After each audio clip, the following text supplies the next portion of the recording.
అంతులేని కథ. పూర్వం గాంధార దేశాన్ని చిత్రసేనుడు అనే రాజు పాలించేవాడు. ఆ రాజుగారి అదృష్టమో ఏమో, ఋతువులన్నీ రాజ్యంలో వేలకు వచ్చిపోతుండేవి.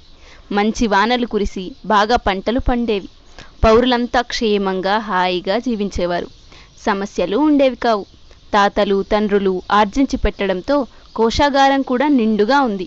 ఫలితంగా రాజుగారికి పని లేకుండా పోయింది. పనిలేని రాజుగారు మిఠాయిలు తింటూ కథలు వినడాన్ని పనిగా పెట్టుకున్నాడు. హంసతూలిక తల్పం మీద కూర్చుని రకరకాల మిఠాయిలు తింటూ కథలు వినడమే రాజుగారి దినచర్య. ఎంత పెద్ద కథ అయినా పర్వాలేదు, ఎన్ని గంటలైనా పర్వాలేదు, వినడానికి రాజుగారు సిద్ధం. కథ చెప్పలేక చెప్పేవారు అలసిపోవాలి కానీ వినే రాజుగారు అలసిపోయారన్నది ఎప్పుడూ ఎవరూ వినలేదు, కనలేదు. నేను చెప్పిన కథ ఎలా ఉంది మహారాజా అని పొరపాటున ఎవరైనా అడిగితే రాజుగారి సమాధానం ఒకటే: నీ కథలో ఒకటే లోపం బాబు, బాగా చిన్న కథ చెప్పావు అనేవారాయన. ప్రపంచంలోని గొప్ప గొప్ప కథకులంతా గాంధార దేశాన్ని, చిత్రసేనుణ్ణి సందర్శించిన వారే. వారంతా రాజుగారికి చెప్పని కథ అంటూ లేదు. రోజుల తరబడి కథలు చెప్పేవారు. వారానికో 10 రోజులకో కథ పూర్తి అవుతుంది కదా. కథ పూర్తి కాగానే అయ్యో అప్పుడే అయిపోయిందా అనేవారు రాజుగారు. బాధపడేవారు. రోజుకి 100 లడ్లు తినే రాజుగారు ఆ బాధతో 99 మాత్రమే తినేవారు. అది చూసి కళ్ళు చెమర్చుకునేవారు సేవకులు. వారానికో 10 రోజులకో కథలు అయిపోవడం, తను బాధపడడం, మిఠాయిలు తినలేకపోవడం భరించలేని రాజుగారు ఆఖరికి ఒక నిర్ణయానికి వచ్చారు. అంతులేని కథ చెప్పాలి తనకి. అలా కథ చెప్పిన వారికి మంచి బహుమతి ప్రకటించారాయన. చుట్టుపక్కల రాజ్యాలన్నిటా ఆ విషయాన్ని దండోరా వేయించారు. ఎవరైతే రాజుగారికి అంతులేని కథ, ముగింపు లేని కథ చెబుతారో వారికి రాకుమారి చిత్రాంగిని ఇచ్చి పెళ్లి చేస్తారు. అంతేకాదు అర్ధరాజ్యాన్ని కూడా ఇచ్చి పట్టాభిషిక్తుని చేస్తారు. ఒకవేళ అలా చెప్పలేని పక్షంలో శిక్ష విధిస్తారు. అది చాలా కఠినమైన శిక్ష. అంతులేని కథ చెబుతామంటూ వచ్చి చెప్పలేని కథకునికి శిరచ్ఛేదమే, తల తీసేస్తారు అతనికి. ఉత్సాహం కనబరిచే కథకుల కోసం రాకుమారి తైల వర్ణ చిత్రాన్ని కూడా పలు రాజ్యాలలో విడుదల చేశారు. రాకుమారి గొప్ప సౌందర్య రాశి, మహా అందగత్తె అనుకున్నారు చిత్రాన్ని చూసిన వారంతా. ఆమెను సొంతం చేసుకునేందుకు ఎంతకైనా తెగించవచ్చనుకున్నారు యువకులు. తెగించి తలలు పోగొట్టుకున్నవారు కూడా ఉన్నారు. ఒక యువకుడు కష్టపడి 100 రోజులకు సరిపోయే కథను అల్లుకున్నాడు. రాజును సమీపించి కథ చెబుతానన్నాడు. చెప్పు అన్నాడు రాజు. యువకుడు కథ చెప్పసాగాడు. రాత్రి పగలు నిద్ర నీరు కరువై కథ చెప్పడంతో 100 రోజుల కథ సగం రోజులకే సరిపోయింది. కథ పూర్తయిపోయింది. అప్పుడే అయిపోయిందా అడిగాడు రాజు. తన అసంతృప్తిని వ్యక్తం చేశాడు అతను. ఆ అసంతృప్తికి యువకుడు బలైపోయాడు. అతని తల తెగి నేల మీద పడిపోయింది. కథ వినకపోతే రాజుకు నిద్రాహారాలు ఉండవు, అనారోగ్యానికి గురవుతాడు. కథ విని తీరాలతను. అయితే కథ చెప్పేందుకు ఏ ఒక్కరూ సాహసించి రావట్లేదు. పదే పదే బహుమతిని ప్రకటిస్తున్నా ఫలితం లేకుండా పోతోంది. పరిష్కారం కోసం తలలు పట్టుకుని కూర్చున్నారు మంత్రి సామంతులు. అప్పుడు వచ్చాడు ఓ యువకుడు. అతని పేరు వర్ధనుడు. రాజుకి కథ చెబుతానన్నాడు. అందంగా ఉన్నాడు వర్ధనుడు. ఆశకు పోయి ప్రాణాలను పణం పెడుతున్నాడనుకున్నది అతన్ని చూసిన రాకుమారి. నా మాట వినండి, మీరు రాజుగారికి కథ చెప్పకండి, మీకేదైనా అయితే నేను తట్టుకోలేను అన్నది. ఈ మాట చాలు రాకుమారి, నేను దేనికైనా సిద్ధం అన్నాడు వర్ధనుడు. చెప్పిన మాట వినండి, మిమ్మల్ని నేను పోగొట్టుకోలేను కన్నేరు పెట్టుకున్నది రాకుమారి. ఆ కన్నీటిని కొనగోట తుడిచి ఇలా అన్నాడు వర్ధనుడు. రాకుమారి, మీ ప్రేమ మీ కన్నీరే నాకు శ్రీరామ రక్ష అని. మంత్రి సామంతుల సహా రాజును చేరుకున్నాడు వర్ధనుడు. చేతులు కట్టుకొని నిల్చున్నాడు. మహారాజా, మీకు కథ చెప్పడానికి ఇదిగో ఈ యువకుడు వచ్చాడు చెప్పారు. కథ చెప్పడానికి ముందు మన షరతులు ఆ యువకునికి వివరించండి ఆజ్ఞాపించాడు రాజు. వర్ధనుడికి షరతులన్నీ వివరించారు. నువ్వు గెలిస్తే రాకుమారి సహా అర్ధరాజ్యం నీదవుతుంది. ఓడిపోతే నీ తల తెగి కింద పడుతుంది. అందుకు అంగీకరించాడు వర్ధనుడు. కథ చెప్పేందుకు సిద్ధమయ్యాడు. మిఠాయి అందుకుని వినేందుకు చెవులొగ్గాడు రాజు. కథ ఇలా చెప్పసాగాడు వర్ధనుడు.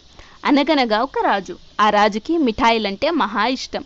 లేచింది మొదలు మిఠాయిలు తినడమే అతని పని. ఆ కారణంగా రాజ్యంలోని పంచదారనంతా బస్తాలకెక్కించి గిడ్డంగిలో భద్రపరిచారు ఉద్యోగులు.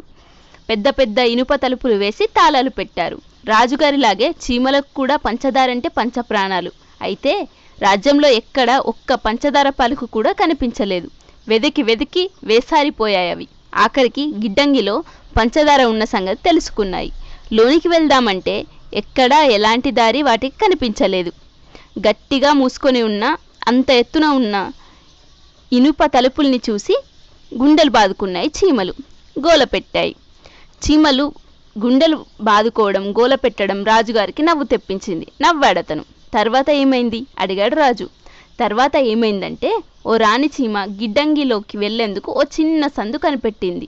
సాహసించి లోనికి వెళ్ళింది.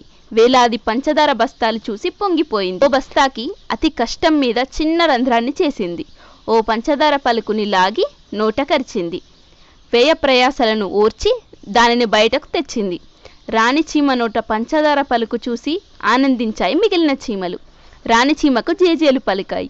తాము కూడా పలుకుల్ని సాధించేందుకు గిడ్డంగిలోనికి ప్రయాణించేందుకు సిద్ధమయ్యాయి. సిద్ధమైన చీమలకు గిడ్డంగిలోకి ఎలా వెళ్ళాలి, ఏ బస్తా రంధ్రం ఉన్నది అన్నీ వివరించింది రాణి చీమ. ఒక్కొక్కరే వెళ్ళి ఒక్కొక్క పలుకునే తీసుకుని రావాలన్నది. అలాగే అన్నాయి చీమలు. చీమ తర్వాత చీమగా ఒక్కొక్కటి అవి గిడ్డంగి లోపలికి వెళ్ళసాగాయి. ఒక్కొక్క పలుకుని బయటకు తీసుకుని రాసాగాయి. బాగుంది బాగుంది తర్వాత ఆసక్తిని కనబరిచాడు రాజు.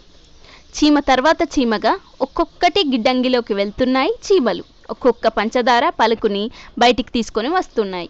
చెప్పసాగాడు వర్ధనుడు. రోజులు గడుస్తున్నాయి, వారాలు గడుస్తున్నాయి, నెలలు గడుస్తున్నాయి. ఒకే మాట చెబుతున్నాడు వర్ధనుడు. చీమ తర్వాత చీమగా ఒక్కొక్కటి గిడ్డంగిలోకి వెళ్తున్నాయి చీమలు. ఒక్కొక్క పంచదార పలుకుని బయటకు తీసుకుని వస్తున్నాయి. సంవత్సరం గడిచింది. 2 సంవత్సరాలు గడిచాయి. వర్ధనుడిది అదే మాట, మరో మాట లేదు. చీమ తర్వాత చీమగా ఒక్కొక్కటి గిడ్డంగిలోకి వెళ్తున్నాయి చీమలు. ఒక్కొక్క పంచదార పలుకుని బయటికి తీసుకొని వస్తున్నాయి. రాజుకి కోపం వచ్చింది. గట్టిగా అరిచాడిలా. ఒక్కొక్క చీమ వెళ్తోంది, పంచదార పలుకు బయటకు తీసుకువస్తుంది. బాగానే ఉంది, తర్వాత ఏమిటి? ఆవేశపడకండి మహారాజా, అలా అరిస్తే ఎలా? గిడ్డంగిలో వేలాది పంచదార బస్తాలున్నాయి. అవన్నీ ఖాళీ కావాలి కదా. 2 సంవత్సరాలుగా కష్టపడి చీమలన్నీ ఇప్పటికే ఒకే ఒక్క బస్తాన్ని ఖాళీ చేశాయి. ఇంకా చాలా ఉన్నాయి, అవన్నీ అవ్వాలి. అయిన తర్వాత మిగిలిన కథ మొదలవుతుంది అన్నాడు వర్ధనుడు. ఓరి నాయనో, అంతవరకు ఒక్కొక్క చీమ వెళ్తోంది, ఒక్కొక్క పంచదార పలుకు బయటకు తీసుకొని వస్తుందన్న మాటే నువ్వు చెప్తావు, అంతేనా? అంతే మహారాజా. చాలు బాబోయ్ చాలు, నువ్వు నీ కథ నాకు పిచ్చెక్కిపోతోంది. వెళ్ళిక్కడి నుంచి రాజ్యంలో అర్ధభాగాన్ని రాకుబాన్ని తీసుకుపో అన్నాడు రాజు. మీరు కథ పూర్తిగా వినలేదు మహారాజా.